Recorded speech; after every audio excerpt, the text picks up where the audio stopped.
In this video, we will look at some ways to organize your ideas in speaking tasks 3 and 4. In speaking task 3, describing a scene, you will have 30 seconds to study an image before you begin speaking. During that time, you should think of a general statement that will give the listener an overview of the scene. After that, you should consider some of the specific details you will describe in the image. It will make it easier for the readers to understand you if you organize your response in terms of the location of the elements in the image. That is, it will help if you can identify where something or someone in the picture is. Let's look at an example. I'll start off with a general statement to set the scene by saying, "This is a busy post office. There are people of all ages in the post office." To give the listener a clearer sense of the scene, I need to provide more details about some of the people I see, but I should also think about how I will connect my descriptions of each of these people. One way to do this here is to begin on the left and describe the woman and the boy who is holding some money. I could then say, to the right of these two, there is a man in a green t-shirt who is standing at the counter holding some parcels. Next to him is an older woman with a cane who is posting some letters. Just to her right, there is a man in a red shirt and two young children, a boy and a girl, standing at the counter.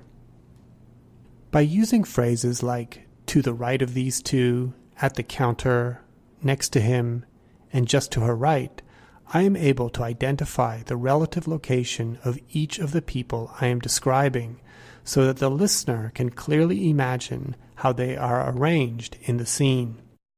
Prepositions like to, at, and next to, as well as others like between, below, beside, and in front of, are a great way to provide easy-to-follow connections between ideas when describing an image. In speaking task 4, making predictions, you will be presented with the same image as the one you saw in task 3. This time, you will be talking about what you think will happen next in the picture rather than describing the scene. You don't have to provide a general overview of the picture or describe what you see in any detail, but you do need to let the listener know which person, people, or things your prediction is about. Just to make sure you don't miss anything, it's a good idea to move around the picture in a systematic way. You could start in the middle and move to the edges, or you could move step by step from one side of the picture to the other. Both ways are fine, but it is good to decide on a strategy before you start. Because there are many elements spread out in this picture, it could be useful to start on the left and move to the right. You could begin by saying, "The boy on the far left side of the picture is going to give the money he is holding to the woman with the long hair." And then you could move slightly to the right and describe what you think will happen next in that part of the picture.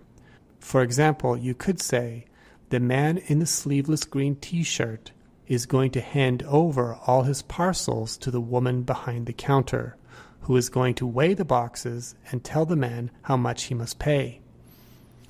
After that, you can keep moving to the right, making predictions about each part of the picture until you reach the other side. In this video, we have discussed how best to organize your responses in speaking tasks 3 and 4. In the next video, we will discuss some strategies to organize your responses in speaking tasks 5 and 6.